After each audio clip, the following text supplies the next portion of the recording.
Hello everyone, or as they say in Korea, Yarabun Joanachimyeo, which is good morning everyone. It is the morning, just barely. We're starting a new video, a new series. Welcome to the channel, welcome to the video.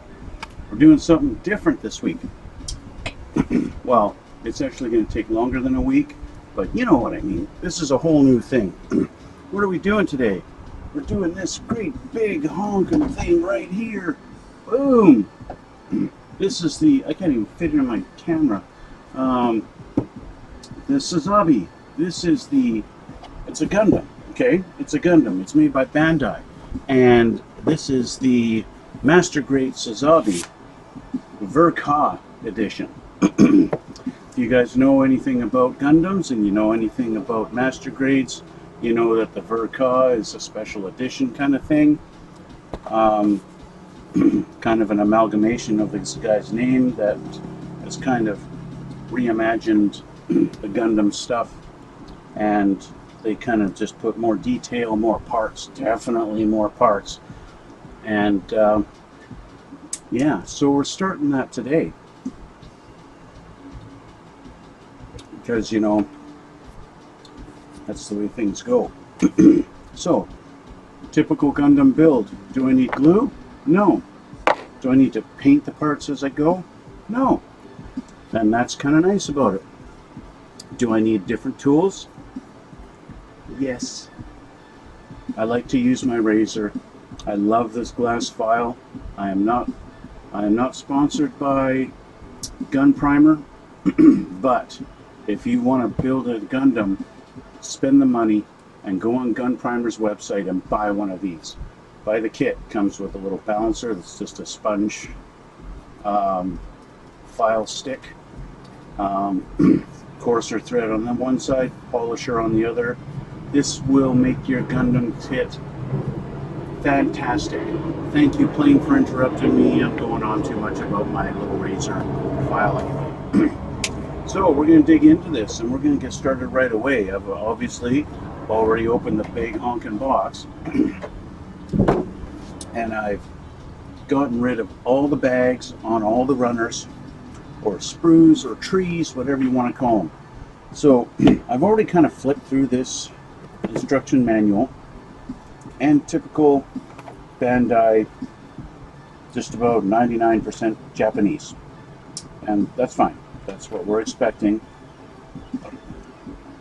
We got a nice color photos in the beginning of the book, but normally they put them in the middle. The middle of the book does not have them any color pictures at all. They do have one little part that folds out, but that's it. Okay, so typical little thing. If you don't know what the Sazabi is, if you've never watched the anime, and you don't know what this thing, where did they come up with the idea for this thing, where's it from, what's it do, that kind of thing. I'll pull out a little video clip and I'll put it in right here. We'll back up Gune's yacht Doga and bring him in.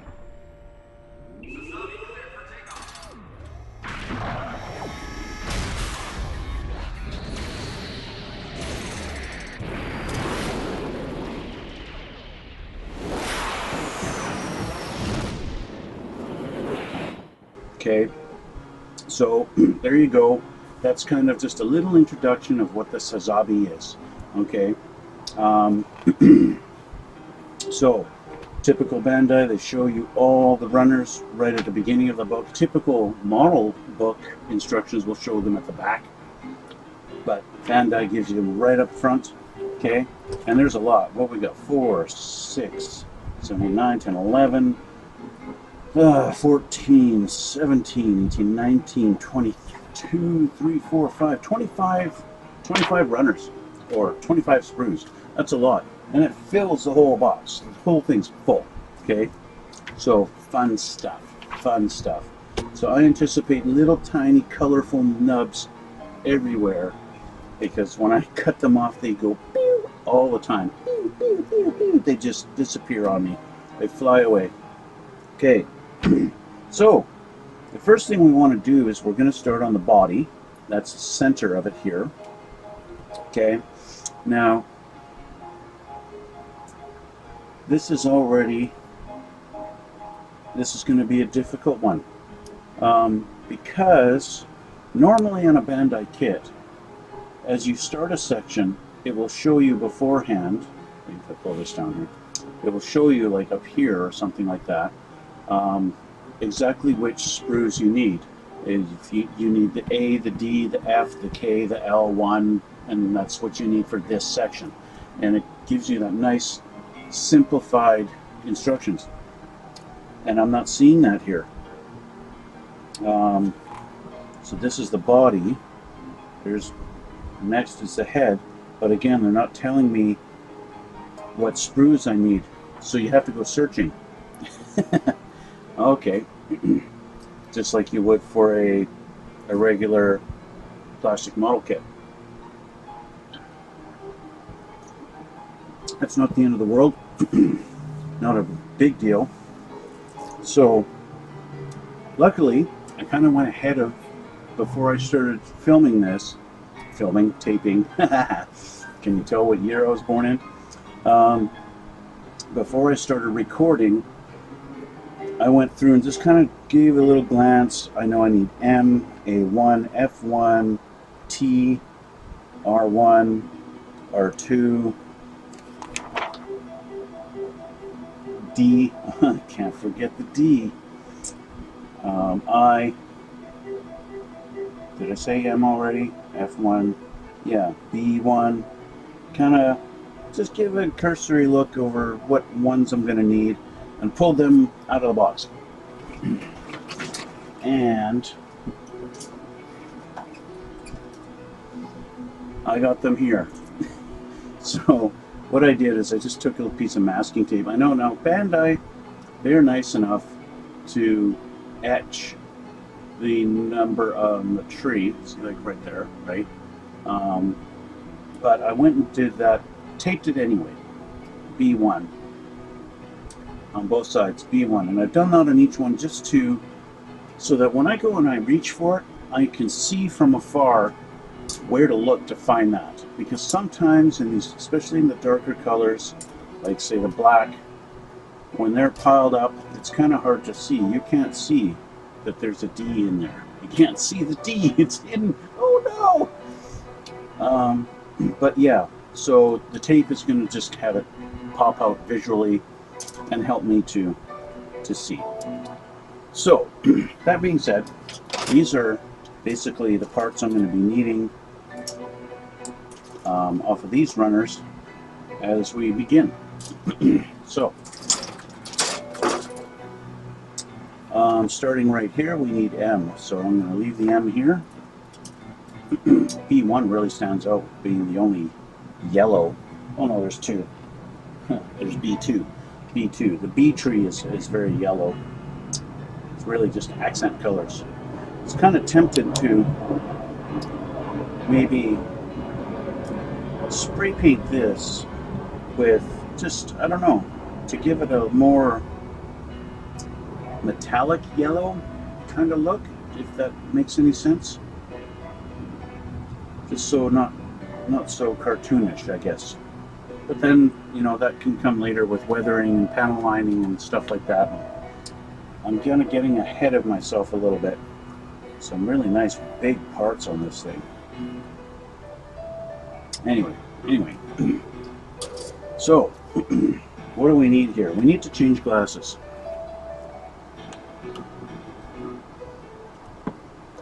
And of course, our strategy for building these, and it's a Bandai kit, of course, is a lot different. Well, it's not a lot, but it's considerably different than a normal plastic model kit, because removing the nub marks is a big deal when it comes to the Bandai stuff, right?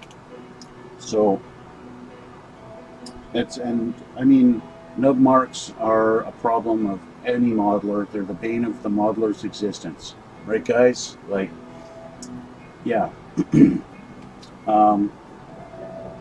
But it's a little bit different when it comes to Bandai kits, because you don't have to paint a Bandai kit. As you can see, I have different colors that I don't have to paint this stuff. And so it's very important that you try and eliminate that the mark that's left by the nub where it's attached on the sprue as much as you can. You want to not only just have it smooth and level, but you don't want to have a stress mark where the plastic has been print together instead of cut smooth, because that leaves, you see that plastic does that when you stress it. Usually it's white, right? It whitens it, and that looks terrible. It doesn't look right. And if you take your nippers and you cut it too close to the actual piece, what you can actually create is as the plastic starts to crunch, it will actually kind of pull in on itself and actually create a little bit of a crater. And that's like the opposite of the nub sticking out. And it looks just as bad. So, one of the things that you'll see a lot of the more professional Gundam builders on YouTube, what they do is, so right now I want number M10, 11, and 16. So let's find 10. Here's 10 here. So what they'll do, instead of doing this and crimping it off right here, okay, right where it meets, if you can see that in the camera, I've got that right at the edge. What they'll do is they'll just cut the nub further back like that, okay, and we'll go all the way around and do that on every single one, cutting it back, leaving a huge nubs on it like that, okay, all the way around, right? And now they'll go in a lot closer with really sharp nippers, and they'll cut it much closer. Now I've left a little bit of the nub there, okay? And I'll do that here, and on this one.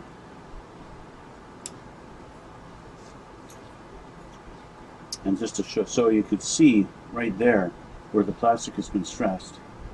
Hey, good evening, how are you? So you can see where the plastic has been stressed, and that's white right there, right? If I move my nippers, you can see there's a nice white spot. That's where the plastic has been stressed. Now, this particular part, this is going to be inserted into something, and so it's never going to show. So I'm going to show you, if I just take that and I just cut that right at the base, like that, you'll see there is just a tiny little mark there. I don't know if it'll focus if I go closer or not. Sometimes it does. But you can see that tiny little nub mark there. It's in just a little bit of a white spot. And of course, on your finished product, that doesn't look very good, right? Now you can do things like take your razor and make that smooth, and even though I can make it nice and smooth and it's not sticking up, there is still a tiny little white mark. And it doesn't look that good. So what do you do? How do you stop that? What do you do? How do you prevent it? Well, like I said, I've left the nub on this just a little bit up. So what I'll do is I'll come in with a brand new X-Acto knife and just very lightly shave it down until it's just about right at the level of the rest of it. Okay, well, that's pretty much done. But then what I'll do, just to finish it off, I'll take my razor file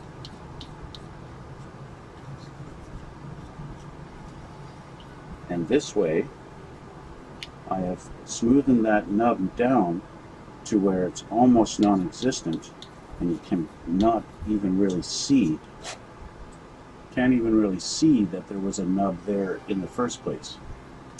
Right then, can't wait to start my next project. A P-38 Lightning from Tamiya, my first expensive kit. Yes, Tamiyas can get a bit expensive for what they are, but the P-38 Lightning from Tamiya, though I have not built it myself, from what I've seen online, you're probably going to enjoy it.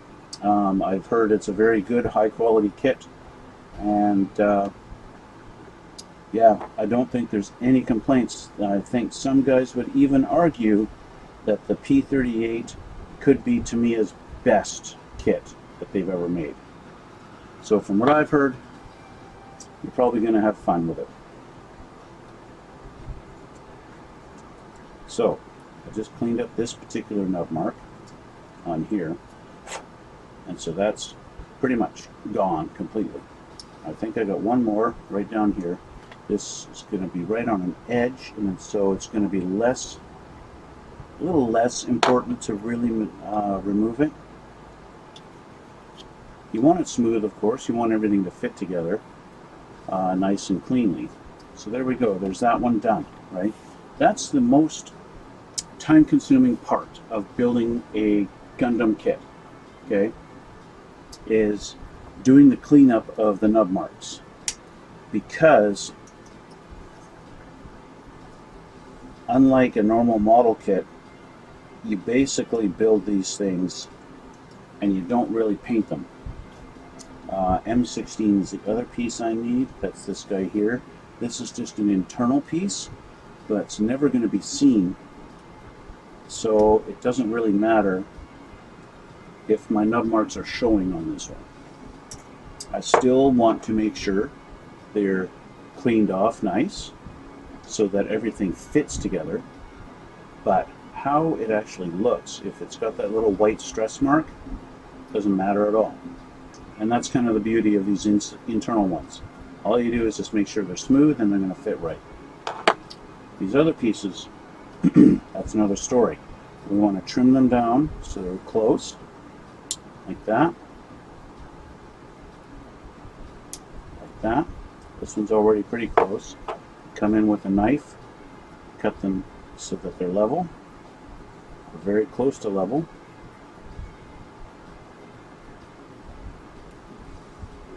Now, if you don't have a glass file, there's other things you can use. You can use a sanding stick. I wouldn't use one that's too abrasive. You don't want to go like 80 grit or anything crazy like that.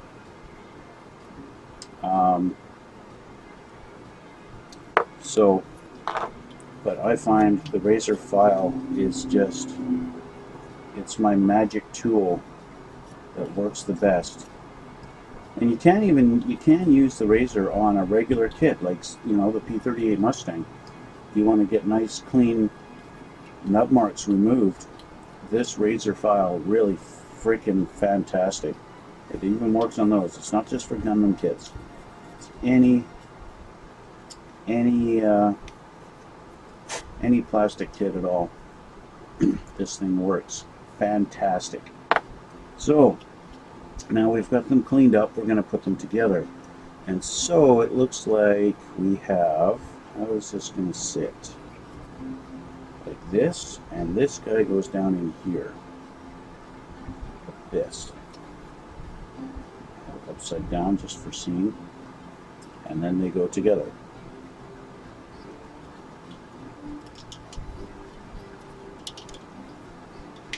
Just like that. Okay, so that's that part. See, the nice thing is, those little nub marks are cleaned up there. Probably, once things are all assembled, you'll probably never even see them, right? What we got here? I ended my Terminator 2, not too happy with it. Well, how come? Used too much enamel washes. Now all the details are gone. You learn new things with every build.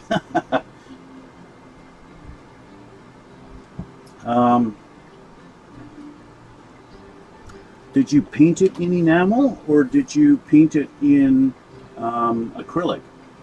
And then, like what I do, because I use, you know, like Vallejo paints, use the acrylic, that's the base paint, and then the enamel washes go over top, and you can always use the white spirit to clean off your enamels, and you can clean it off so that all your enamel washes are gone if you want, and it won't touch. It doesn't touch this stuff at all, right? That's an option, I guess. I don't know if you want to go back to it or not, but I find myself, once I've done it, if it's kind of like I'm not happy with it, I'm kind of done at that point. Like mentally, I'm finished with it. But It's all up to you, right? You can always have the option if you've done it with, if you haven't, like, you know, did your enamel washes and then sprayed a clear coat over them or something with enamel. I guess it all depends on your painting process and what you've done. Might be an option to be able to go back to it or not. I don't know. I wasn't happy with the pictures that I took and uploaded on Instagram because that German green, it came out brown. And it's like, it's not brown, it's green. The friggin' thing is green, it's not brown. And you can see in my videos it's clearly green. But then when I took pictures of it, I don't know what the heck went on with my lighting. I uploaded them all and then I was looking at them and it's like, the tank clearly looks brown and yellow, and it's not brown and yellow, and I'm not happy with it at all. I'm happy with the model. I'm happy with the kit. I think it turned out great. The detail is like wow, but yeah. Anyway, so now that we have these together, let's move on here. I need A1 and F1. So A1 and F1. Let's grab these. There's the F1. There's the F1. Kind of an orangey color. And A1 is silver. So F1 we need number 17. 15, 16, 17. There we go. I used acrylic mainly, airbrush, yeah, you're right. I try to clean it up with the white spirit. Love the camo on your tank. Should have gone for that too. Thanks. Yeah, I kind of like my my tank collection that is slowly starting to grow. I have the M1A1 Abrams, which of course is a desert tan color. I have the Israeli Tehran 5, and that's a desert tan color. And so I wanted something that's different than desert tan. I wanted something to kind of pop, right? Now I did do the South Korean tank, the Panther, and I did that one in a tan and green camouflage. But this one I figured I want to use that third option that was on the kit, and I thought that would look cool. Yeah, I was surprised duck egg green was actually the lighter color. It's yeah, very different color but in the pictures, like I said, when I took those pictures and uploaded them on Instagram, it looks like I used, desert sand or like a dark yellow color. That's how it came out, and that's, I don't know, pissed me off. But whatever. It is what it is. So now I need A1, 15, and 16. These are nice silver colors. This is the first Bandai kit I've had that actually has like silver parts. I've done a few, and they've got like gunmetal color and dark gray. This is the first one I've got that's like silver. So let's see how these look. So we want to get in close with this, but not too close. We don't want to stress the plastic. Look at that. I mean, it's saving my nubs from flying across the room.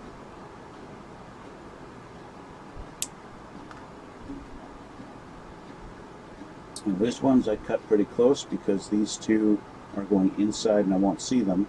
But I did leave this one pretty big here. I was also curious to see how the stress mark will look on the silver. Doesn't seem to leave like a big stress mark on the silver. So the stress mark is not that noticeable, and that's nice to know.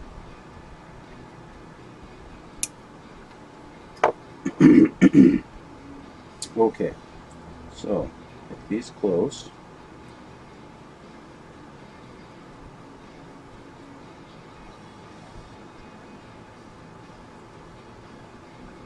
One thing I will say, when you cut through, you see the limitation in the silver plastic. It actually leaves like a black spot. And so I've got black spots there. That's where the nub was. I just cut that, and it's black there. Be interesting to see when I file it down how it's going to look. Same thing, when I cut it with the knife, boom, there's a nice little perfect rectangular black spot. So let's see, can the razor clean that up? I don't think it's going to be able to.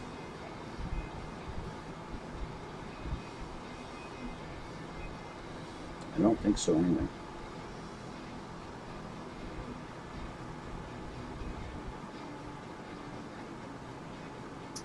No. It's just left a nice perfect little rectangular black spot. Let's see over here.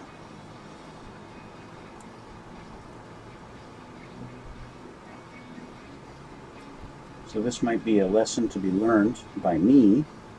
When I took it off the tree, it didn't seem to have that black spot on the other piece.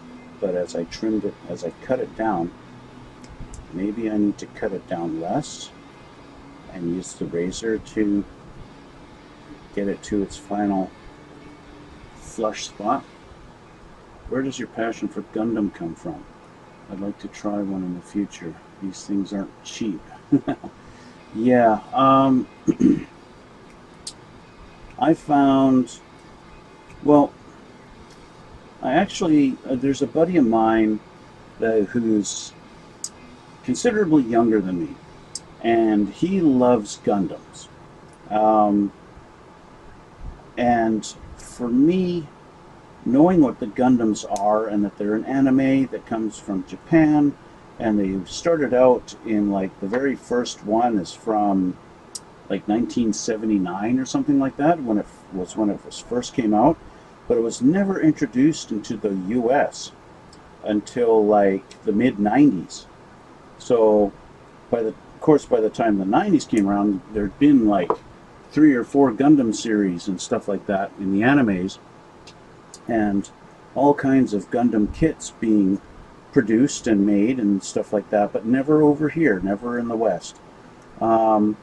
But what we did have here in the 80s was the Transformers cartoons. And of course, Transformers being giant robots and all that good stuff. Gundams are just, well, they're kind of like giant robots. And the only difference is a Gundam is not sentient, it has a pilot. And of course, Transformers are living robots. That's really the only difference. And of course, Transformers, they transform. But if you like great big giant robots, then Gundams are what you want. Whereas we had over here, we had Transformers and we had Robotech.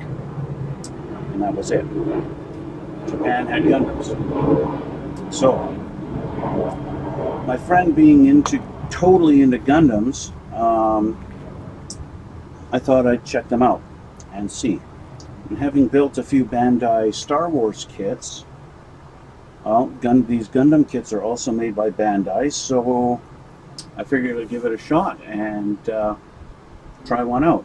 And of course I asked my friend, well, which one should I build first? What's the best Gundam, right? What's the strongest one? What's the toughest one? Whatever.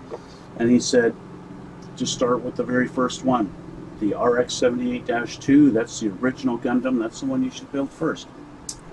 So I decided, well, I found one on Amazon and I ordered it. And while I was waiting for it, I thought, you know what? I should start learning about this whole Gundam thing and what it's all about, and maybe actually watch the show, and you know, maybe I like it, maybe I won't, we'll see.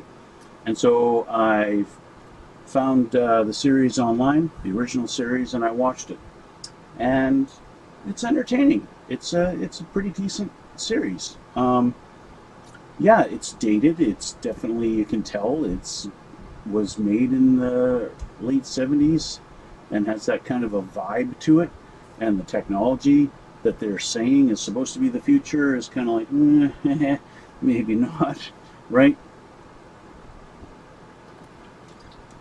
The premise of the show is basically this kid, his father is in the military designing these military machines, and their thing is kind of gets attacked by somebody, and he winds up discovering the instruction manual for the Gundam, and he sees it there, and he hops in it to kind of escape from an attack, and so that he's safe, and he hops in the thing and closes the hatch, and then it's like, I got the instruction book, I'm gonna fire this thing up, and he starts doing it and whatever, and that's how it starts, right? So the premise of some kid hopping into, just imagine a 14-year-old kid hopping into the cockpit of an F-22 and going, oh, you know what, the pilot left the manual here. I'm going to flip through a couple of pages, fire this thing up, and take off. It just doesn't, it doesn't fly these days. Yeah, but that's the premise of it. And then, of course, he gets like, the military is just like, oh, well, he's obviously a prodigy, and he's really good at piloting this Gundam thing. So we'll let him, you keep doing it, and yeah, he'll be one of our military guys. But even though he's just a civilian kid. Yeah. Anyway, so our parts are clean. And we got to put them on. So we want 1, 2, and 3. So 1 is this guy here. And we're going to turn this over and flip him up. And he's going to go on here. Something like that. There we go. So it's just like that. And then number 2, we want this F-17. And it's going to go in.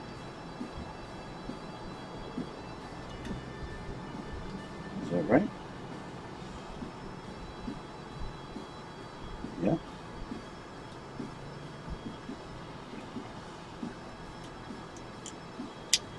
Just like that. Just like, oh, this, it slides. We got a slider. And then we got A1, 15 at the bottom, going in here like this somehow. We want to line these slots up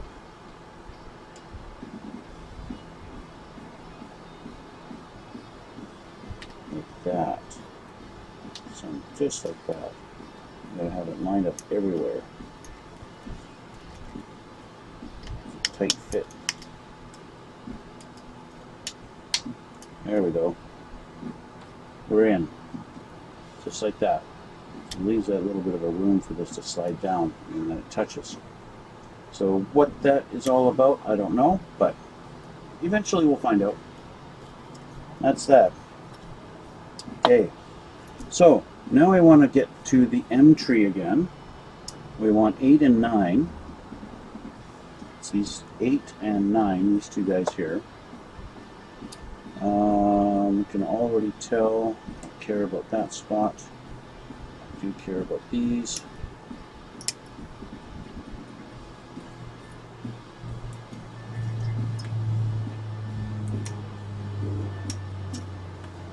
And then we want T13. Now T is the polycat or poly tree. I already pulled this one out of the box and put it over here because it's unique, and this is the one that's all flexible and rubbery. Basically our tree of rubber parts, right? T13 is what we want on here. 9, 11, 12, 13, this little guy right here. A lot of these rubber parts, you don't have to clean these up. As long as you get the little nub off of them, you'll be fine.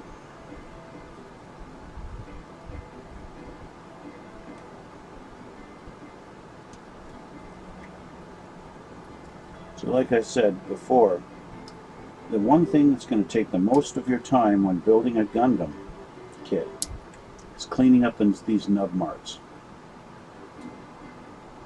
Because when you get it, unless of course, like I've mentioned before, you don't have to paint these things. They're all molded in the colors that you want. What are your favorite builds? I myself love airplanes, but now and then I do an armored vehicle, but they look all the same in the end. Yeah, I have to admit, you know, like a tank is a tank, right? You've got a bunch of tracks, you've got a turret and a barrel, and maybe some stowage, some cans sitting on the back, and that's about it, right? A tank is a tank. I suppose somebody who loves tanks could say the same thing about planes. You've got a nose, you got a cockpit, you got wings, and you got missiles, and you got a plane, right? Same, same thing. It depends on what you love, right? I guess in a way, I like planes more, in a sense. You look at my playlist, and you'll see I build a heck of a lot more planes than I do anything else. And really, I can't say that I'm in love with Gundams. I think they're kind of cool, and really what they are, to me, a Gundam build is just going to be a cool little robot statue in the end that's done, when it's all done. And it gives me something to build in between a plane or a tank that's different, because I don't have to glue it. I know that these kits, they fit together flawlessly. You never have to worry about gaps or having to add putty or shave down something because it doesn't quite fit or it's overlapping. Like, look at the typical fuselage on an airplane, okay? Usually its fuselage on an airplane model is two halves going together, okay? They're either vertical, like this, or you got an upper and a lower. And what do you get with that? You always have a big seam, either on the top and the bottom or on each side. And what happens, especially like on cheaper builds, cheaper models, you'll get, when they go together, you either get some kind of a gap that's filling them on one side, or the pieces, they don't match up and they're sitting like this or like this, right? And you've got to file that down, you've got to shave it, you've got to fill it in, you've got to do all that stuff. Bandai kits, especially their Gundams, you don't have to ever worry about that stuff. Now, Bandai kits can get a bit expensive, but they do have cheaper ones. You don't have to buy master grade Gundam kits. You don't have to get the MG series. You can get high grade or real grade.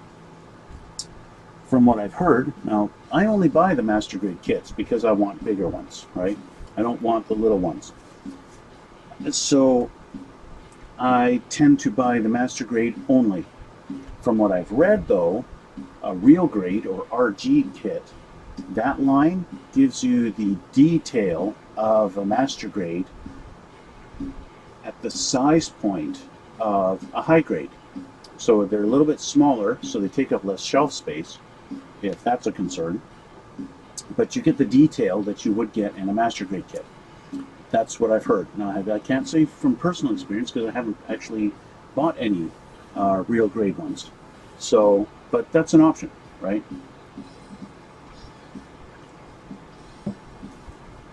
So, that's my little spiel on that.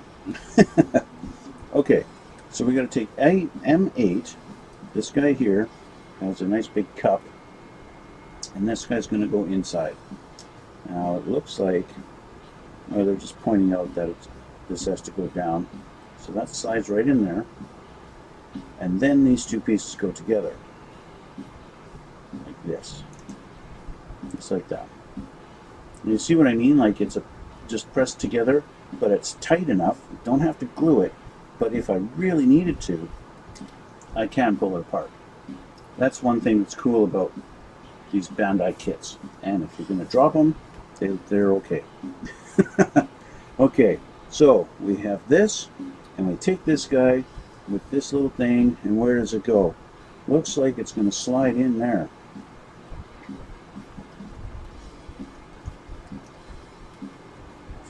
it up, kind of wiggle it in there, and there we go. So I'm guessing what this is going to allow is for a little bit of hip flex, although not much, it's just a little tiny bit. I think that's what's going to do. And I just pushed it out. There we go. I meant to be pushing down just to make sure I had it all the way, but I had it backwards and I pushed it back out. So there we go. So that's in. That's together. All right. Moving on. We need the R tree, R1, and we need the T again. So R1 and R2. So there's R2, but that's here. I need R1. Where did I put R1? That's M. TB1.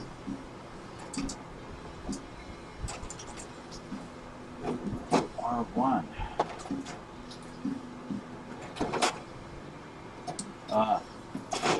Put it down over here. R1. I would have to say, in the last year, my absolute favorite build was the Space Battleship Yamato. It's a Bandai kit. It's from the anime called Star Blazers. Of course, that was the North American version of the show. It started off, it was actually called Space Battleship Yamato when it first came out in Japan. When they brought it over to America, they didn't like how patriotic it was about the actual Yamato battleship from World War II. They didn't like that, and so they edited it a lot to make it less patriotic towards Japan. And well, when I was an 8-year-old kid and saw that show on TV, I just fell in love with the ship. I loved it. And well, something like 40 years later, I discovered that Bandai had made like a 1/500 scale of it, and I had to have it regardless of the cost. And I did. I bought it on Amazon, and Amazon charged me something like $250 for it, and I didn't care. I wanted to have it, and so I got it, and I built it. And I do have a build series. I believe my particular series on YouTube on building that thing is the only series that shows you not only how to assemble the kit, but also install the lighting kit that you can get from, I can't remember his name now, something like Madman Electronics or something like that. He sells a kit specifically for lighting up the thing. He has a video of showing what it looks like when it's all done. I've seen videos on where here it is like this, and now here it is all assembled, but nothing in between. And I think my video series is the only one that actually shows you what I went through to actually install the kit. But yeah, I'd have to say that's probably my favorite build that I've done in years. Anyway, we want our 8, 9, and 11. 8, 9, and 11. Now these are like shoulder, maybe hip parts, so these are not really going to be seen. So it doesn't really matter how much you clean up on these. Usually when it comes to the Bandai kits, if you've got a screw here that's dark gray, that's usually going to be internal components, and all the little nub marks, they're going to be hidden. Usually. I would say, in my experience of building these, probably 80-90% of the time. That was 8 and 9, and I need 11. There's 11.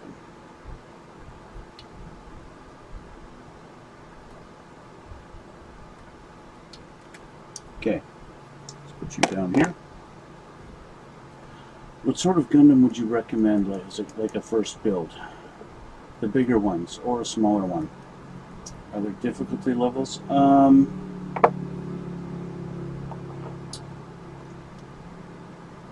They do have a class that they call entry grade. It's probably the simplest builds. I think they just came out with that recently, called an entry grade. I particularly chose the master grade simply because I wanted bigger ones. What I'll do, I can show you my very first one right now. So it's just sitting on my shelf right here.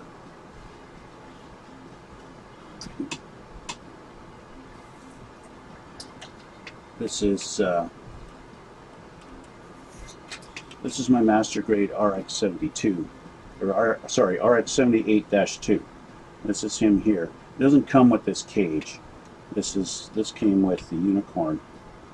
But I'll open this up so you can see him. Okay, so this is the RX-78-2. Okay, so you can see the kind of height that you get with the master grade. This is kind of typical for the height of a master grade. That's basically it, right? I would recommend this one. There are a couple of different versions of this, though, and it's kind of depending on what you want, right? Of course, now he's been sitting there a little while. He's got some dust on him, but that's basically it. I would recommend your very first Gundam build an RX-78-2. It kind of gives you the basics and what you can look forward to if you want to build another one in the future. They do have a lot of similarities in their builds. Most instructions, you're going to start with the body, then go to the head, then the arms, then the hips, then the legs, that kind of thing, and they do them separately. Because you watch builders on YouTube, they just build them in whatever friggin' order they feel like. And then you got guys, and they get into all the different painting and weathering and stuff like that, and that's all personal choice on what you want to do. I was kind of thinking I don't want to do too much to this one because it's my very first build, and I don't want to go crazy with weathering, even though, you know, as far as Gundams go, this guy is the oldest one, right? It would be like building a World War II tank. You want to make it super old and rusty, like it's been abandoned, or do you just want to make it normal, right? It's totally personal choice. But anyway, that's this guy. And I would recommend, you want to start off, build an RX-78-2. If you feel that it might be a little too complex, because being your first build, and you don't want to get into a kit that has 18 runners worth of parts, then maybe go with something like a high grade or a real grade, something a little smaller. It's going to have fewer parts, that kind of thing, or even an entry grade, just to get your, just to get your feet wet, kind of thing, right? Looks great, thank you. So I'm going to put this guy aside. I'm not going to take the time to actually put him back in the cage now. I'll just put him down over here and deal with him later.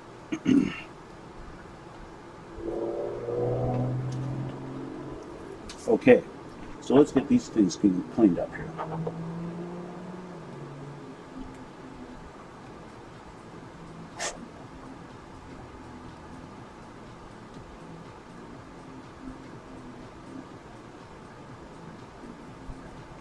This particular kit, the Sazabi, it's been sitting on my shelf, I don't know, for maybe a year now, because it's so big. And at the time when I bought him, I thought, I'm going to build a few Gundams first and get used to how they get assembled, because this guy is going to be big.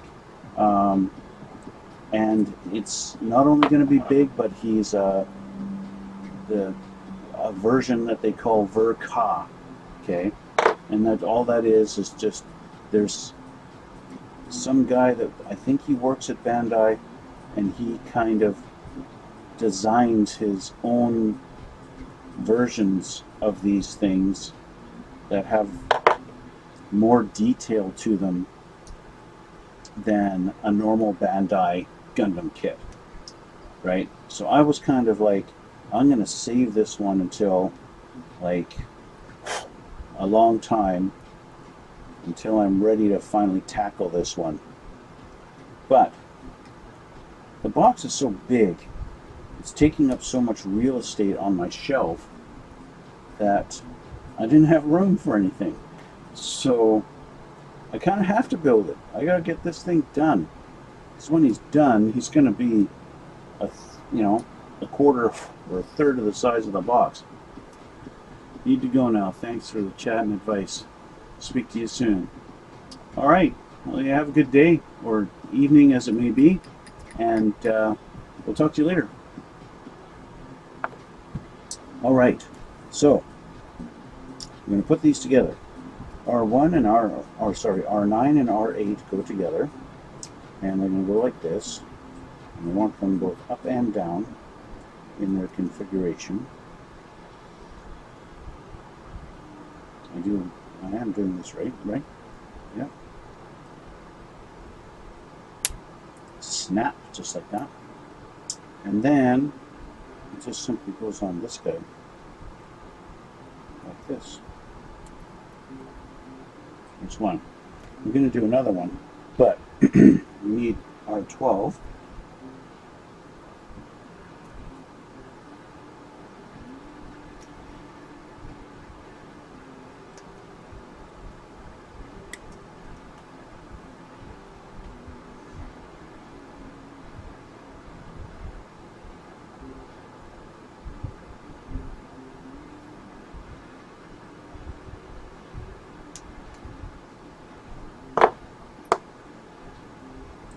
Almost looks like some kind of a helmet, but I'm pretty sure this is part of a leg joint or something. Could be a shoulder, I don't know. It doesn't tell me if it's a leg or a shoulder.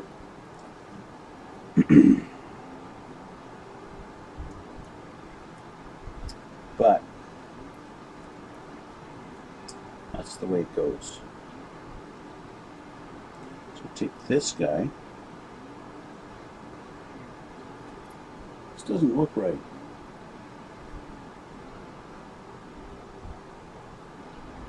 But it is right. Oh, see, I'm looking for R1 12. I took M12 off. See? Pay attention.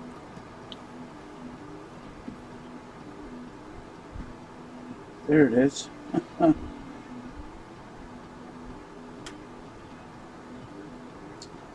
I'm pretty sure I would have been like, why doesn't it fit? Well, how come it's not going together? Silly me.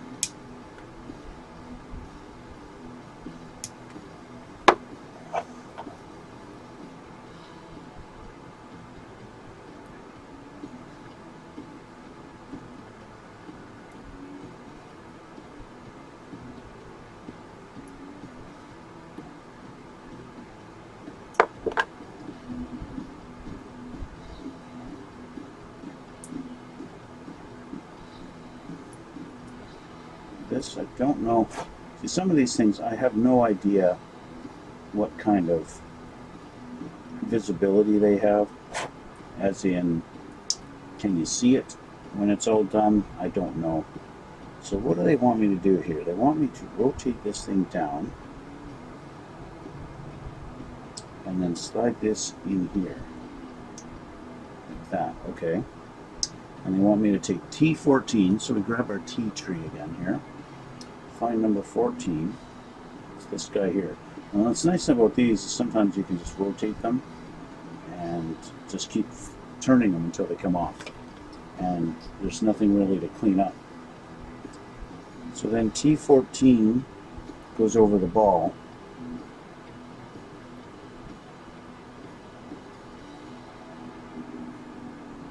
And I'll put this down and just press.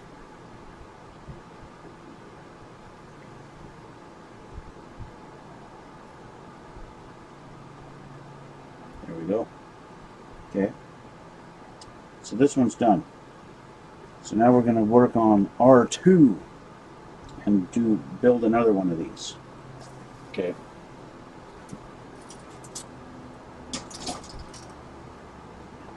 So I already know the parts I need from this one.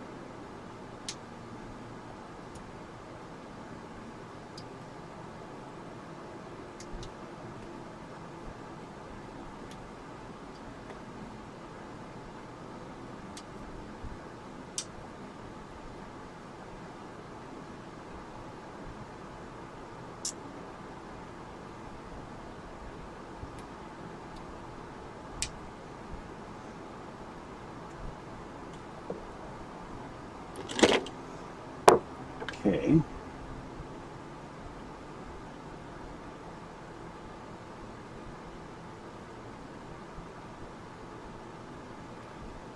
What I have made the mistake of in the past is actually shaving it too close.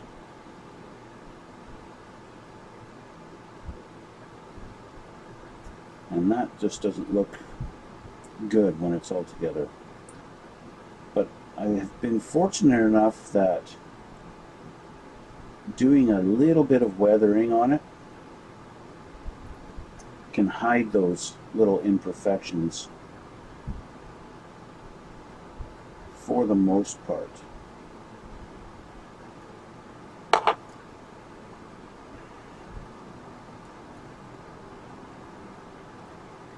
And that's kind of the nice thing about building it as if it's not straight off the assembly line, right? You get to add some random weathering and scuff marks and maybe even starting to rust kind of things. Or maybe it was damaged there, it got shot and it took a bullet to that spot and the paint is chipped. And so put in a little bit of fake paint chipping, right?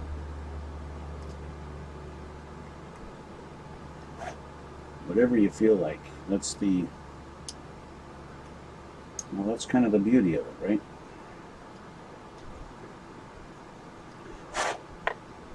Okay, so these go together like this,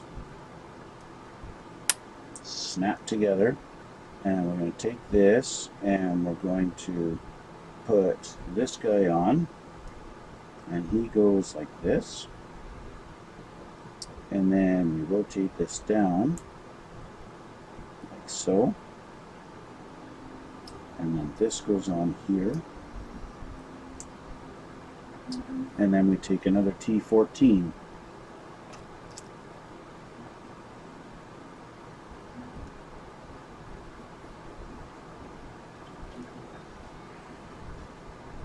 So it didn't come off quite as clean. Okay, and T14 goes onto that. This time let's just do this. Pop. And it's on there. It's tight. There we go. Okay, so there's our two things we've made, and that makes us finished on this page.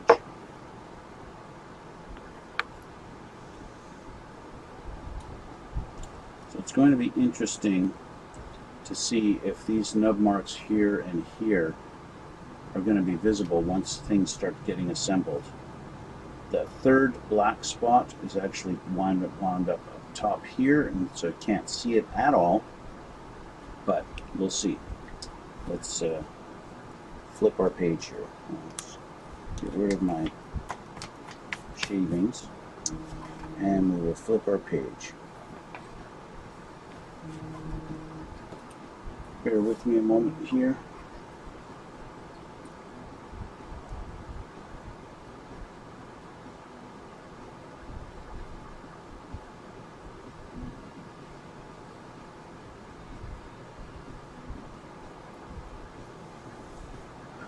Okay, so we're going to put these two guys on each side of this. So let's see what we're dealing with here. We're going to take this guy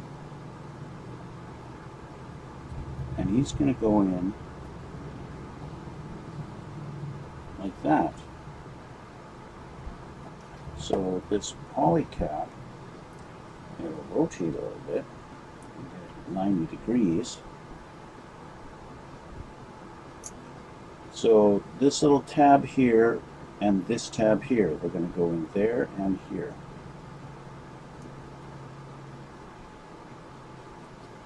So getting this lined up is going to be the key. And we need this better angle.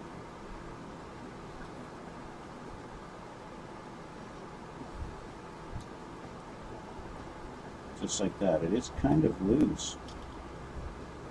Doesn't really, leaves a lot of play. I'm not sure why they want a lot of play in there, but that's the way it is.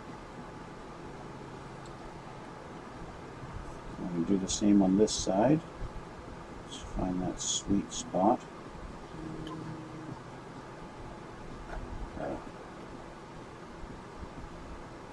Get it at 90 degrees.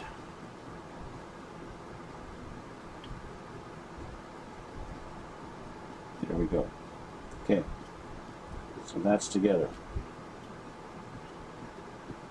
Just like that. And they don't look, they look like they got a lot of play in them, but we're about to fix that because we're going to put a big cover over the sides. We want D. You got to find the D. The D is important to have. It's always good to have a D. You don't want to ignore the D in your life. There we go. We need a D1. We're going to need D2 as well, I think.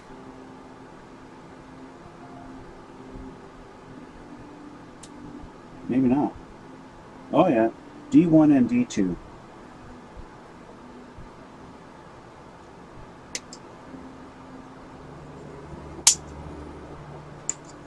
There we go.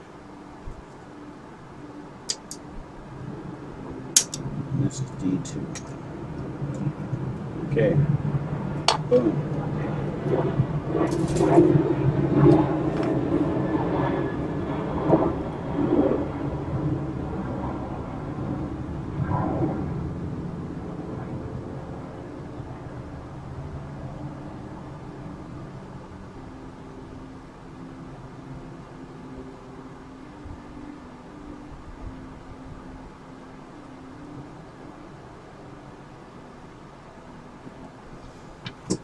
Okay. Now, of course,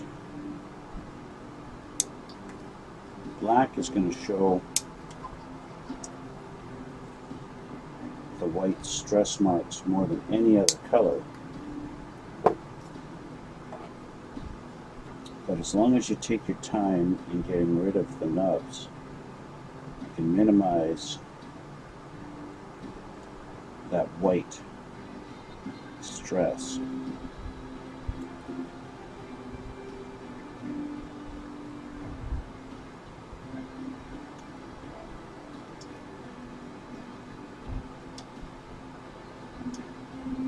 The key is cutting off little by little. Don't try and eliminate the whole thing at once. Shave off little layers at a time, and that will get you better results.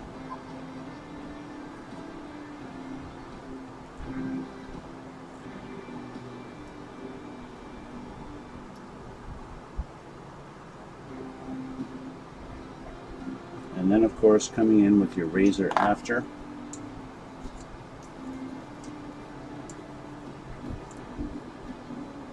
Eliminates the nubs altogether.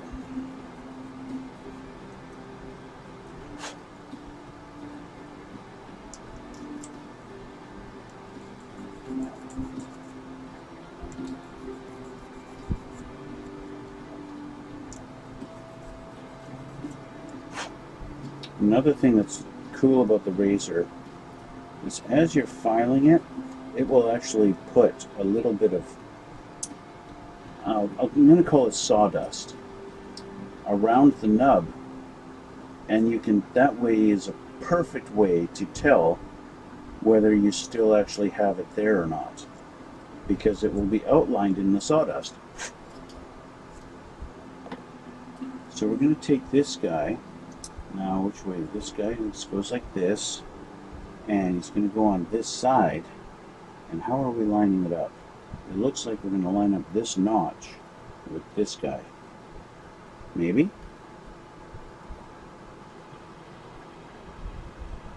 Which means this has to be all set perfect to fit in there.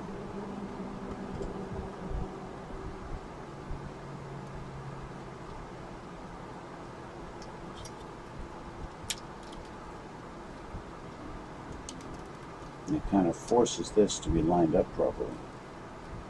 Otherwise, it snaps together. Typical Bandai kit. Snaps together so satisfyingly. See, just like that. And now this arm piece, it ain't going to go anywhere now. All it can do is go up to there and go down to there. And that's it. Now there could be, and you got a little bit of play. And because of the rubber cap, you get some play in there so that if it does something to actually press and pulls on it, it doesn't just snap it off. It's got a little bit of rubber play. And that's, like, Bandai is smart. I'll give them props for that. They are really smart about that.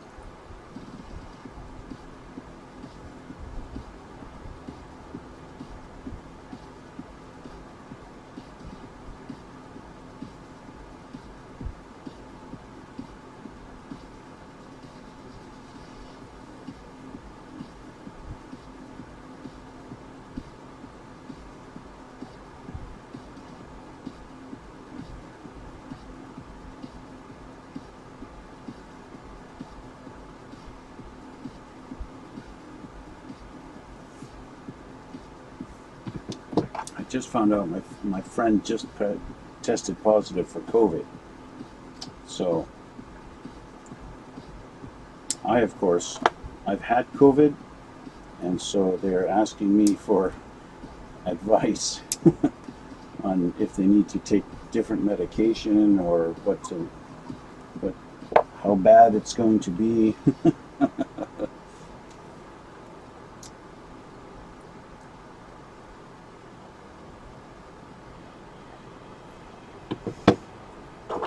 All right.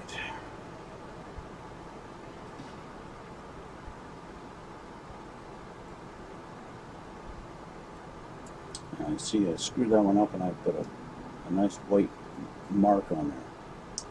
But it's not the end of the world. I can fix that. Another thing that Bandai is really smart about is where they attach the parts on the trees. A lot of times you do a terrible job on a nub and you put the thing together, and when it's finally all said and done, you don't even see it. That nub is hidden in behind pieces of armor and stuff like that and other pieces, and you don't even see it. Like this piece here, it's probably, it's on the bottom, it's underneath, it's actually right here, and yeah, you're never going to see that.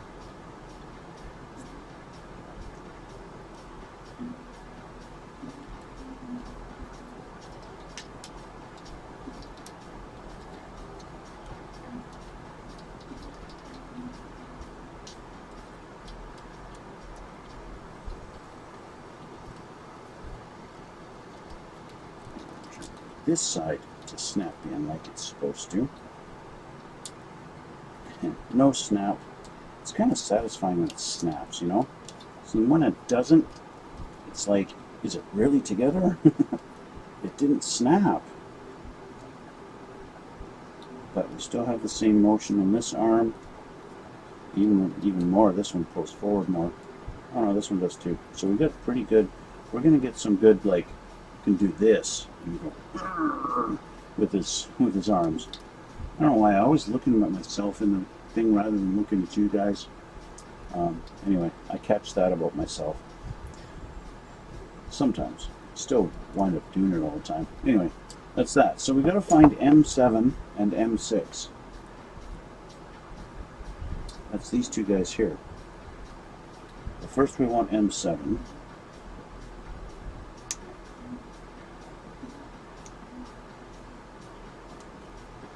Another thing that you might hear guys on other channels are talking about undergating. Undergating is a term that they talk about when it comes to Bandai kits. It refers to where the part is attached in relation to the tree. Okay, so for example, you have a part like this, and you have all the detail on top here. This is what's going to be exposed. Okay, but how it's attached to the tree is actually going to be like underneath, and so your nub mark will actually be underneath here, where you're never going to see it. That's called undergating. Okay, where it's attached like this to the tree, rather than say that like this, right? Bandai does that pretty well. This guy here, he goes right like this. Now because he's like that, I'm going to take him off and I'm going to clean up this little nub marks a little better.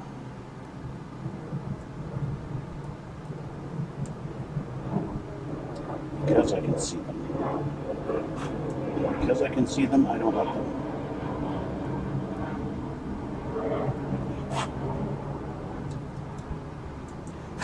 There we go. So you can go back on, just like so. And now we'll get the other one.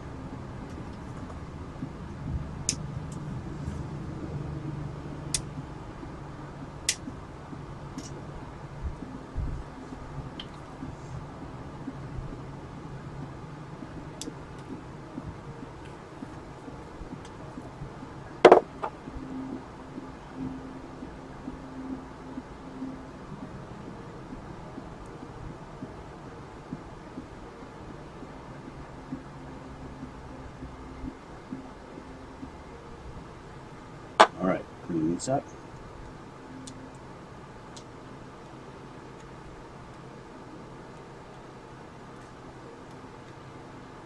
Now I'll say it again. If you're planning on painting the whole thing, making your nub marks disappear like this is not nearly as important, because you're just going to paint them on anyway. All you need to do is make sure they're sanded down smooth, right? So there we go, we've got those on. So I think what I'm going to do is I'm going to go to step 7 here and attach these guys, and then I'm going to call it a day.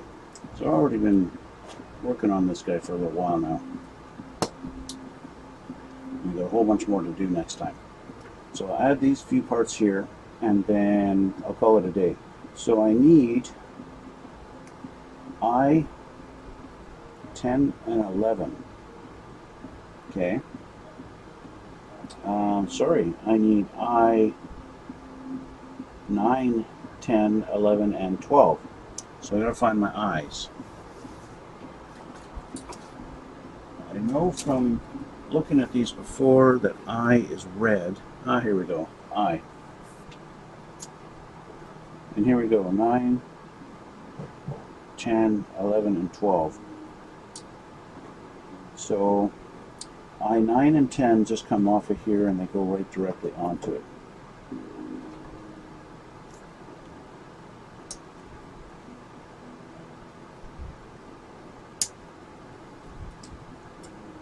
I think 9 and 10 are going to be covered and probably won't be too important as far as cleaning up the nub marks, but for 11 and 12 it looks like they are actually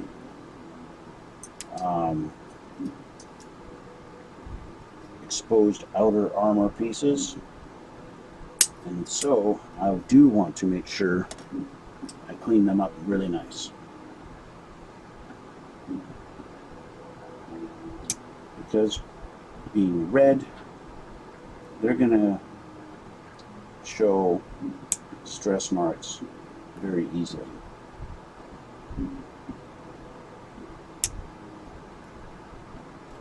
So I need to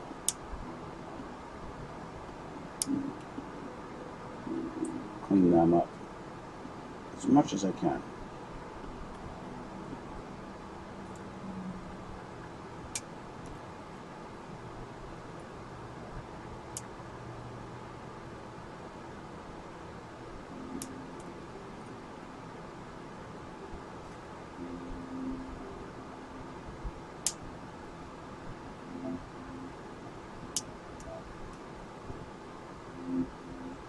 Okay. And you can tell, you can see how the plastic has been stressed and it's actually a different color right there, right? So the idea is to eliminate that.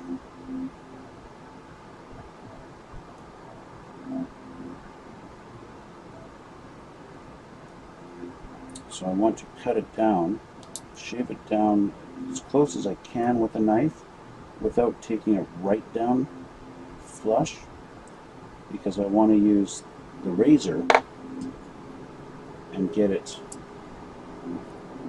because it will take it down without stressing it, and that way I can eliminate that nub mark. Oops. I have a tendency to stop filing it before it's all the way. I don't know why. I think it's because I don't want to start filing away the rest of the panel that it's attached to.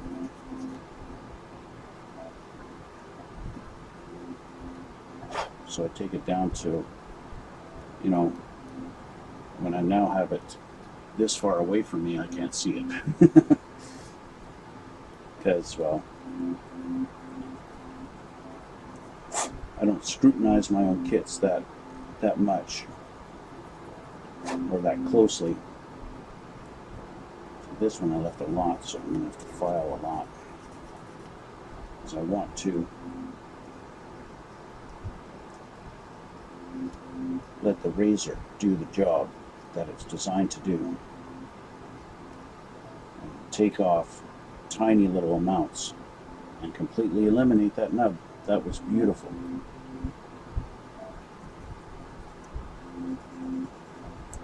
Honestly, guys, I'm not sponsored by Gun Primer. I just absolutely love this thing, that's all. This is, I mean, for such a simple tool and what it does, I'm just amazed with it every time.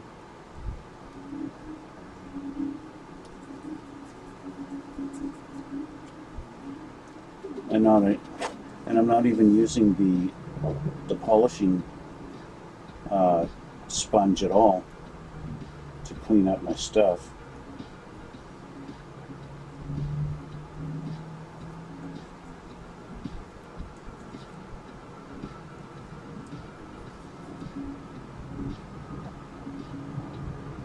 Clean this up a little bit better.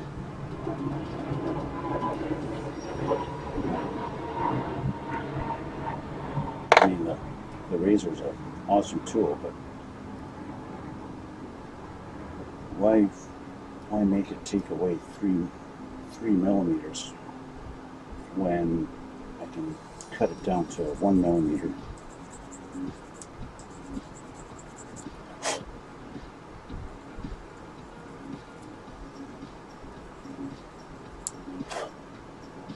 Okay, one more piece to clean up.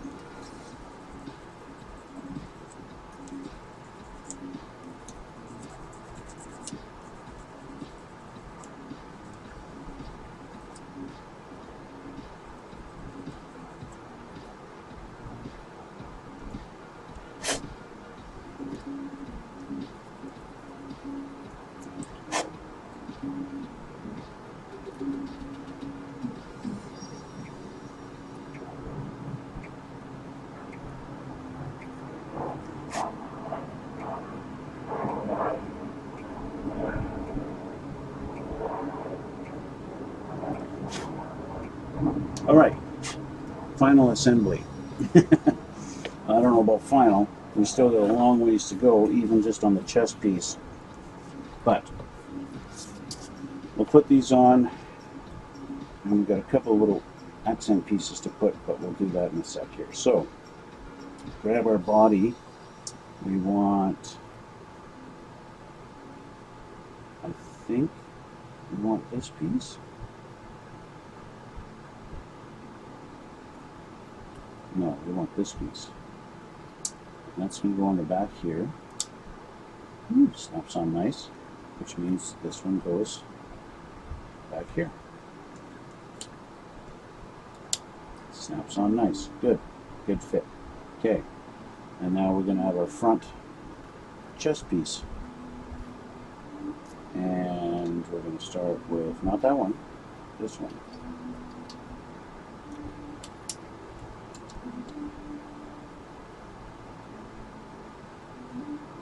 Just like that.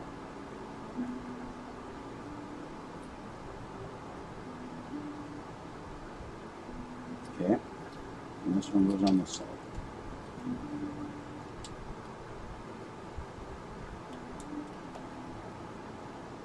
And what do you know? That nub mark on my black part is completely hidden.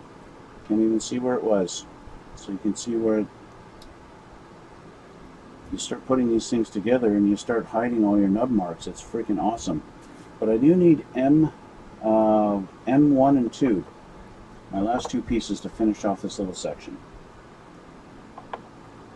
And they look like they're just little accent pieces to go on there. So it's number 1, he goes here.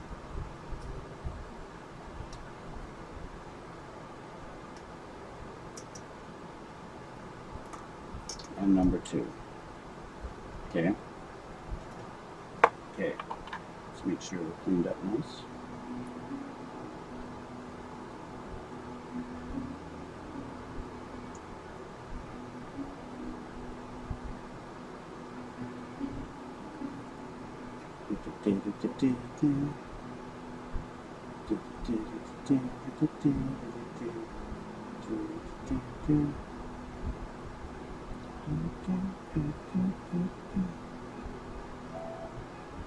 Alright, so M2 goes on this side, and he's going to go, like this. Oh, you see, this is where paying attention helps. I have to take this off because he actually goes in from the back. Like this. And then this guy goes on.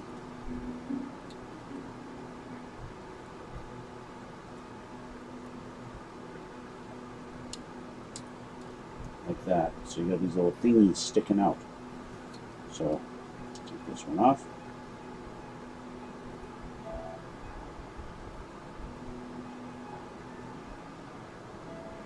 Now, things like this, I would be tempted to glue, just so that it never, there's no chance of it ever coming out of there like that, right?